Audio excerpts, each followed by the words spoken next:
कैसा हो। अल्लाह अकबर। अस्सलामु अलैकुम रहमतुल्लाहि व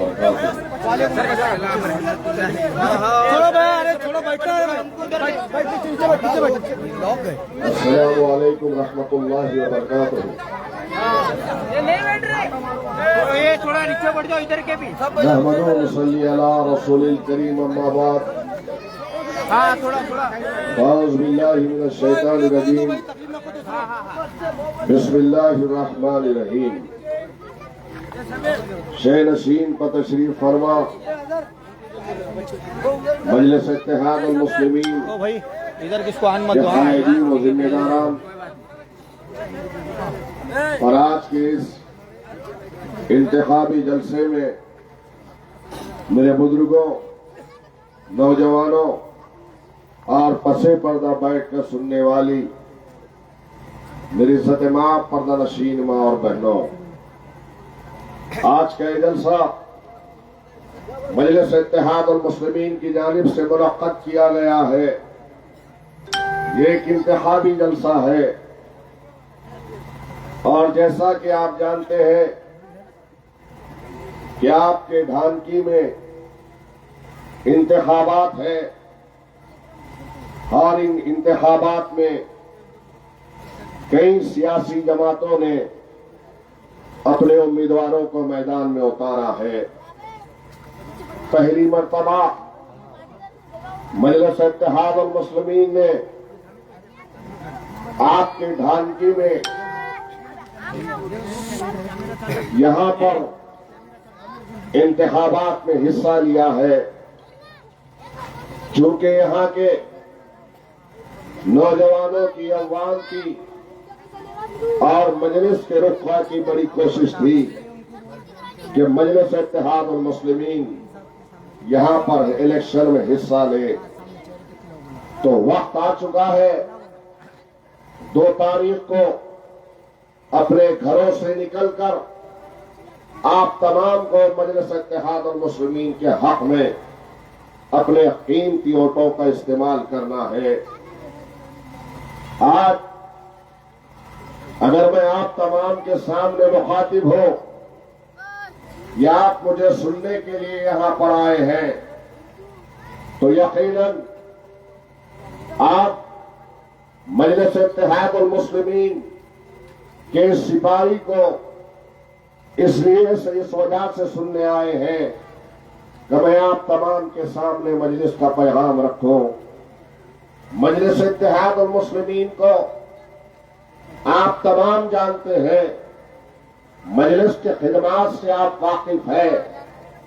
मजलिस इत्तेहाद अल मुस्लिमीन के कामों से, कारकर्दगियों से वाकिफ है।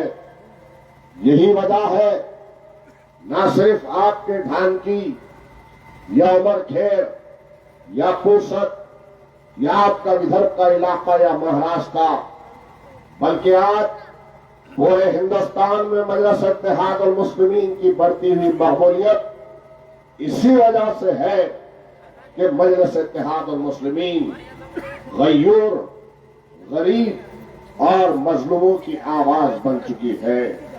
आज हिंदुस्तान भर में जहां कहीं अल्लाह का 3 अवैसी साहब जाते हैं, उनका वालिहाना इस्तकबाल होता है। आज अल्लाह का करम है कि मजलिस इत्तेहाद अल मुस्लिमीन तेलंगाना, हैदराबाद तक सीमित नहीं रही, बल्कि हैदराबाद से, तेलंगाना से निकलकर महाराष्ट्र, उत्तर प्रदेश और फिर वेस्ट बंगाल और बिहार, कर्नाटका, गुजरात, गर्ज हिंदुस्तान की कई रियासतों में मजलिस इत्तेहाद अल मुस्लिमीन पहुंच गई है। क्योंकि वजह मजलिस के पहुंचने की यही है कि मजलिस इत्तेहाद अल मुस्लिमीन हर वक्त, हर हमेशा अवाम के खिदमात को लाजिम समझती है, अवाम की तकालीफ को अपनी तकलीफ समझती है, अवाम की मदद को करना मजलिस का अव्वलीन फरीजा है। यही तो वजह है कि आज 15-20 साल से आपके दरमियान में जो राष्ट्रवादी और कांग्रेस के लोग यहाँ पर थे, आज वो मजलिस को रोकना चाहते थे कि किसी न किसी तरीके से मजलिस इत्तेहाद मुस्लिमीन को इंतखाबात से दूर रखा जाए। लेकिन अल्हम्दुलिल्लाह आपका यह फैसला यकीनन एक ऐसा सियासी फैसला है कि हम इंशाअल्लाह ताला अब की बार थानकी के गयूर मुसलमान कलमे की बुनियाद पर मुत्तहिद और मुनज़्ज़म होकर थानकी से अपना सब हलाली परचम यहाँ की नगर परिषद में लहराएंगे।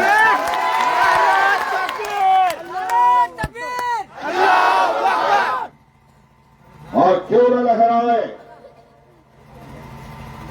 आज थानकी में बताओ कितने ऐसे मसाइल हैं और उन मसाइल को हल करने के लिए आप अपने कीमती वोटों का इस्तेमाल करते हैं।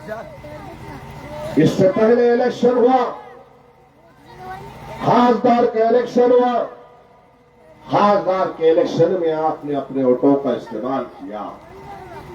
उसके बाद आमदार का इलेक्शन हुआ, आमदार के इलेक्शन में आपने अपने कीमती वोटों का इस्तेमाल किया। तो बताओ, कुरैशी मोहल्ला या फिर बोर्डिंग का जो इलाका है पठानपुरा है, डॉक्टर जाकिर हुसैन का इलाका है, ये इलाके यहाँ के मुसलमान जो अक्सरियत में रहते हैं, बसते हैं और यहाँ जिंदगी गुजारते हैं, सांस लेते हैं, ये वो इलाके हैं जो मुस्लिम आबादी के नाम से जाने और पहचाने जाते हैं। खासदार का इलेक्शन होता है तो मुस्लिम इलाकों में आकर हमसे वोटों की भीख मांगी जाती है। उस वक्त मुसलमानों ने बीजेपी को हराने के लिए तुमको वोट दिया। आमदार का इलेक्शन हुआ तो यही डॉक्टर जाकिर हुसैन का इलाका, कुरैशी मोहल्ला, बोर्डिंग का इलाका, पठानपुरा, इन इलाकों में आकर तुमने हमसे अपने वोटों की भीख मांगी। तो यहाँ मुसलमानों ने मुत्तहिदा तौर पर बीजेपी को हराने के लिए तुमको वोट दिया। तो बताओ, आज ये इलाका जहाँ पर मुसलमान रहते हैं, बसते हैं, जिंदगी गुजारते हैं, जहाँ एक ऐसा जिला परिषद का स्कूल है जो हमारे मासूम बच्चे पढ़ने के लिए जाते हैं, तो उस इलाके का रास्ता, स्कूल से लेकर जो रास्ता खराब है, उस रास्ते की तामीर तुमने क्यों नहीं की? अरे हम और डालते हैं तो इसलिए डालते हैं कि एमएलए कामदार खासदार चुन के आएगा तो हमारे इलाके का जो विकास है वो होगा, पानी का मसला हल होगा, रास्तों का मसला हल होगा, ड्रेनेज का मसला हल होगा, नालियां अच्छी और साफ सुथरी बनेगी, कचरे जो हमारे अपने इलाके में नहीं आते कचरे वाले, वहां पर कचरे की गाड़ियां वक्त पे आए। हमारे इलाके जहां पर मुसलमान रहते हैं वहां पर भी बालवाड़ी का स्कूल का इंतजाम हो, अच्छे तालीमी इदारे हो। यही सब वजूहात के लिए हम और आप आमदार के इलेक्शन में वोट दिए, खासदार के इलेक्शन में वोट दिए। तो बताओ, राष्ट्रवादी और कांग्रेस के जरखरीद गुलामों, आज तुमसे मेरा सवाल है कि अगर ये मैंने नाम लिया मुस्लिम इलाकों का, कुरैशी मोहल्ला, बोर्डिंग का इलाका, पठानपुरा, जाकिर हुसैन, ये इलाका जहां पर मुसलमान रहते हैं, आज कितनी तकलीफ में है। न पानी सही है, न रास्ते सही है, न बिजली सही है।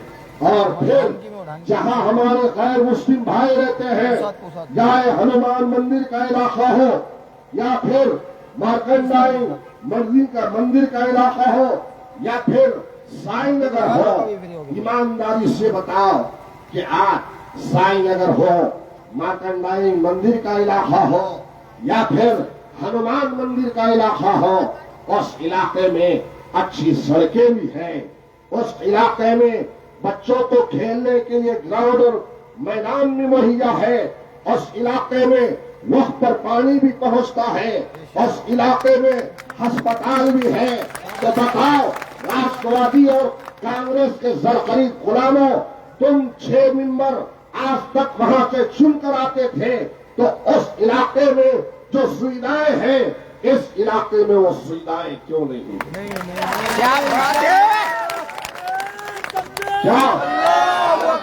क्या कुरैशी मोहल्ला, बोरिंग के इलाके के लोग, पठानपुरा के लोग, जाकिर हुसैन कॉलोनी के लोग, क्या वो लोग नगर परिषद का टैक्स नहीं देते? वहां सब कुछ है और यहां कुछ भी नहीं है, तो इसके जिम्मेदार कौन है? अरे वो गौर करो मेरे प्यारे मुसलमानों, पिछले साल भी आपके इसी इलाके के अंदर दंगा हुआ और सिर्फ एक तरफा कार्रवाई हुई। मुस्लिम नौजवानों को दंगे के नाम पर उठाकर मारा गया, पीटा गया, पुलिस का जुल्म हुआ और पुलिस का जुल्म एक तरफा था और खाकी वर्दी वाले जिसके इशारे पर काम कर रहे थे वो सब देखा जा रहा था।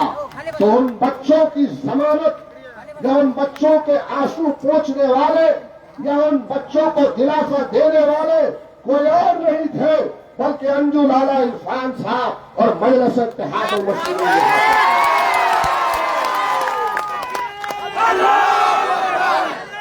अरे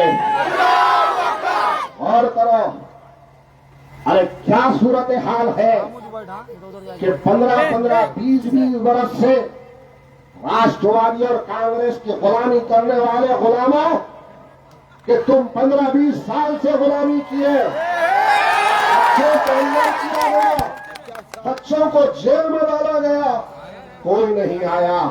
अरे वो तो छोड़िए, जो कांग्रेस में एक बेचारा काम करता था 15 साल से, वो शांतता कमेटी का मेंबर भी था, उसको भी नहीं छोड़ा, उसको भी डाल दिया जेल में।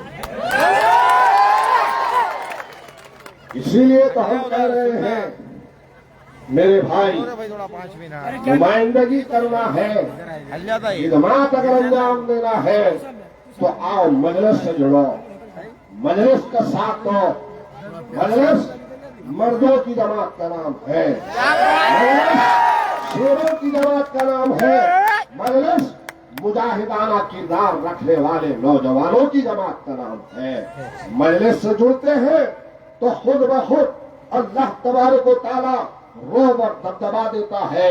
पुलिस से नुमाइंदगी करने जाओ तो वहां पर भी चाहे जहां कहीं चले जाओ एक रोब और दबदबा कायम होता है। क्यों? वो इस वजह से होता है कि मजलिस इत्तेहाद मुस्लिमीन के साथ में मुसलमानों का इत्तेहाद जुड़ा हुआ है। मेरे प्यारे मुसलमानों, आज सबसे बड़ा आपका मसला पानी का बड़ा मसला है और इतना बड़ा मसला है कि माह गरमा के महीनों में सिर्फ 2 मरतबा पानी आता है। 2 महीने में 2 महीने में 2 महीने में एक बार पानी आता, 2 महीने में आता। तो उद्धव ठाकरे के जो खासदार को जिताए तो उसको जाकर कभी शिकायत नहीं किए? बोले नहीं बोले? बोले नहीं बोले? उद्धव ठाकरे का खासदार यहां से जीतता है, पानी का मसला हल नहीं करता। एमएलए किसका है? बीजेपी। एमएलए तो बीजेपी है, बीजेपी फिरका पर जमात है, लेकिन कई मुसलमानों ने ये यूबीटी उद्धव ठाकरे की तारीफ की थी तो उसको खासदार को जिताया। तो फिर पानी का मसला आपका हल नहीं होता, नाली का मसला आपका हल नहीं होता, स्कूल का रास्ता नहीं बनाया जाता। और फिर आपसे खासदार ने ये भी कहा था कि मैं मुस्लिम कब्रिस्तान के लिए फंड दूंगा। क्या फंड मिला? क्या फंड मिला? अरे हमारे कितने उम्मीदवार ठहरे हैं यहां से? 5 उम्मीदवार हैं। ये जो हाथ जो नजर आ रहा है, पंजा दिख रहा है ना, 1 2 3 4 5 के 5 उंगलियों को बनाकर एक मुठ बनता है, एक मुट्ठी बनती है। ये ताकत के साथ अगर इन पांचों के पांचों को जिताएंगे तो अल्लाह की जात से उम्मीद है इंशाअल्लाह ताला, जो काम राष्ट्रवादी ने, जो काम कांग्रेस ने, जो काम यूबीटी उद्धव ठाकरे के खानदान ने नहीं किया, इन लोग करेंगे इंशाअल्लाह ताला आने के बाद।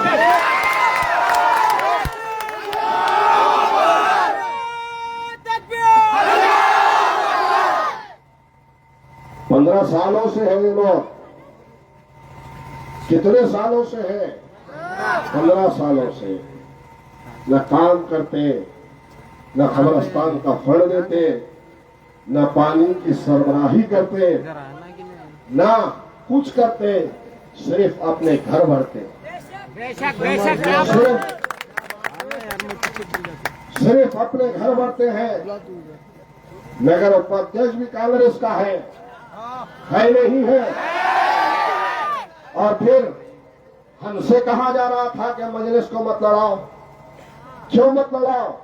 वो इस वजह से कि मजलिस आएगी तो यहाँ जो जो समस्याएं हैं, जो प्रॉब्लम है, वो प्रॉब्लम खत्म हो जाएंगे, तो फिर इनका भी जनाजा निकल जाएगा। इस वजह से ये मजलिस को रोकना चाहते थे। मजलिस नहीं रुकी तो हमारे पास के 2 नौजवानों को बुलाकर कांग्रेस ने टिकट दिया, ये नहीं दिए। तो इसलिए आने वाली 2 तारीख को राष्ट्रवादी कांग्रेस बीजेपी, इन सबको अगर सबक सिखाना है तो फिर यहां से किसको जिताना है? किसको जिताना है? अरे बहुत बोलने वाले बहुत बोल रहे हैं, लेकिन अल्हम्दुलिल्लाह धानकी के मुसलमानों के इत्तेहाद पर मुझे बड़ा भरोसा है कि 2 तारीख के दिन इंशाअल्लाह ताला पतंग उड़ेगी और 3 तारीख को जश्न होगा इंशाअल्लाह। सबको आजमाए मेरे भाई, सबको आजमाए, सबका साथ दिए। जो आया उसको गले लगाए, लेकिन हर एक ने हमारे साथ नाइंसाफी की, हर एक ने हमारे साथ जुल्म किया, सितम किया, हर एक ने सिर्फ धोखे पे धोखा दिया। अरे मुसलमान मोमिन वो नहीं होता कि एक सुराख से 2 मरतबा डसा जाए। हम तो एक मरतबा अगर कोई हमें धोखा देता है तो दूसरी मर्तबा उससे हम होशियार हो जाते हैं। अब उठने का वक्त है, खड़े रहने का वक्त है। अब अपने आप को अमली तौर पर सियासत में लाने का वक्त है। हमने बहुतों को जिताया, अब खुद को जिताने का वक्त है, खुद को ऐवान में लाने का वक्त है। गौर करो, क्या आज हिंदुस्तान में तुम्हारी नुमाइंदगी या राष्ट्रवादी कांग्रेस या कांग्रेस नहीं कर रही है, तो हिंदुस्तान की ऐवान में अगर तुम्हारे तकालीफ की तर्जुमानी अगर कोई करता है तो 1200 वैसी क्या बात है। एनआरसी पर कोई राष्ट्रवादी का लीडर बोला? एनआरसी पर कोई कांग्रेस का लीडर बोला? मॉब लिंचिंग पर राष्ट्रवादी या कांग्रेस का लीडर बोला? वक्त तरमीमी बिल के खिलाफ में कौन बोला? बोला कोई राष्ट्रवादी और कांग्रेस का लीडर? तलाक सलासा हमारी शरीयत के मदाखलत की बात आई तो राष्ट्रवादी भी खामोश थी, कांग्रेस भी खामोश थी। कौन बोला?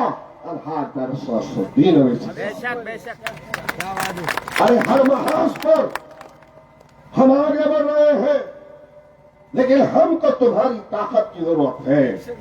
मुसलमानों, हिंदुस्तान की आजादी के बाद आपने हर जमात को आजमाया, हर सियासी जमात ने तुम्हारा इस्तेहसाल किया, तुम्हारे वोटों को हासिल किया, आमदार बने, खासदार बने, इस मुल्क के प्राइम मिनिस्टर बने, इस रियासत के चीफ मिनिस्टर बने, लेकिन तुम्हारा जो हाल कल था आज उससे भी तुम पीछे आ गए हो। तालीमी मैदान में तुम पीछे हो, रोजगार में तुम पीछे हो, सेहत के मैदान में तुम पीछे हो। हाँ, एक जगह तुम्हारा तनासुब पड़ा हुआ है, और वो कौन सी जगह है?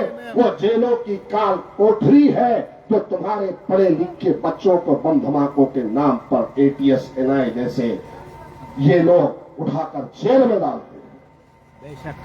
ये है आज सूरत हाल क्या है।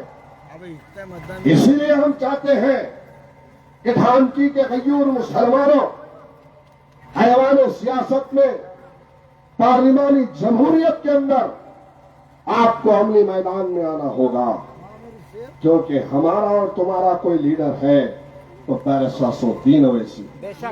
हमारी आपकी तकलीफ पर कोई चीखता है, पुकारता है, सदन में ठहर कर बोलता है, आंखों में आंख डालकर बात करता है, पूरे मुदल्लिल दलाइल के साथ रोशनी में, तो बैरिस्टर ओवैसी है। आज तक हमने सबको आज तक हमने सब पर भरोसा किया। क्या अपनी जमात को नहीं आजमाओगे? क्या अपने लोगों को नहीं आजमाओगे? आज तक तो सबको मौका दिया, अरे अपने आप को मौका दो। आज तक सबको आगे बढ़ाए। अरे देखो तो सही नजरें उठाकर, आज हिंदुस्तान के सैकड़ों खुदाओं को मानने वाले, कोटियों से खुदाओं को मानने वाले एक जगह अपने लाहे अमल पर आ रहे हैं, अपनी पॉलिसी पर आ रहे हैं। लेकिन जिसका अल्लाह एक है, जिसकी किताब कुरान करीम एक है, जिसका रसूल मोहम्मद अरबी सल्लल्लाहु अलैहि वसल्लम है, जिसका दीन एक है, जिसका किबला एक है, मस्जिद में जाते हैं तो एक ही इमाम के पीछे नमाज पढ़ते, दो इमाम नहीं बनाते। लेकिन आज वो कौम इंतशार की शिकार है। मेरे प्यारे मुसलमानों, मसलकों के इख्तिलाफात में मत जाओ। तबलीगी है तो वो भी हमारा भाई है, अहले हदीसी है तो कलमे की बुनियाद पर वो भी हमारा भाई है, जमात इस्लामी से ताल्लुक है वो भी हमारा भाई है, बरेलवी है, अहले सुन्नतुल जमात का है वो भी हमारा भाई है। इन इख्तिलाफात में ना बताओ। अखियार और बातिल तो चाहता है कि तुमको फिरकों और मस्तकों में अलग अलग करके तुम्हारे को चेदा चेदा कर दिया जाए ताकि तुम मुत्तहिद ना हो सको। लेकिन अल्लाह तुमको ये बता रहा है कि अल्लाह की रस्सी को मजबूती के साथ थामो, और थामो कैसे? एक होकर थामो, मुत्तहिद होकर थामो। बेशक क्या बात है।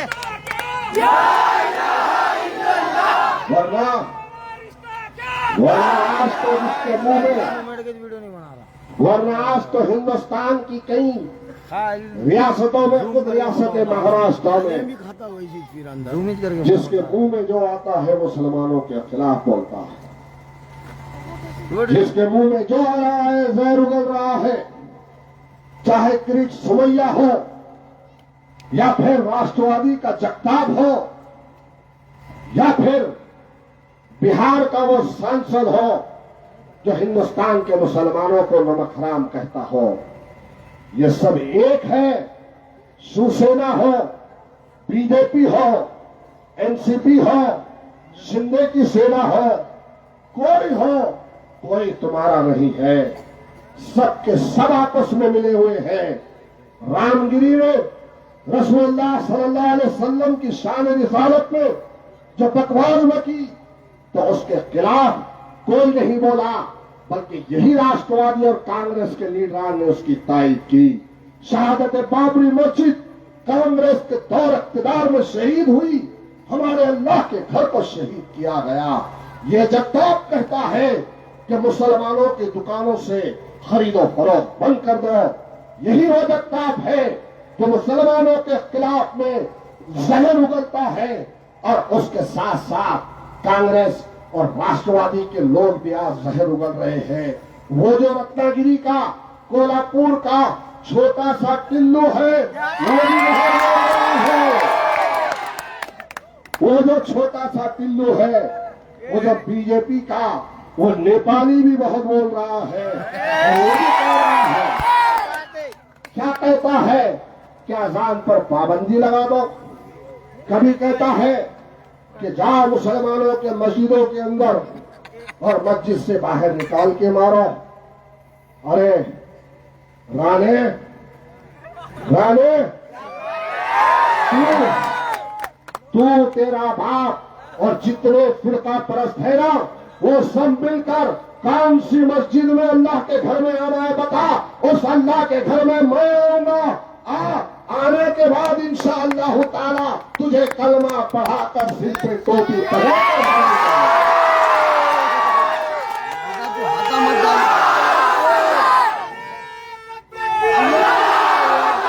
अरे ये लोग समझ रहे हैं कि मुसलमानों के जबान मुंह में जबान नहीं है।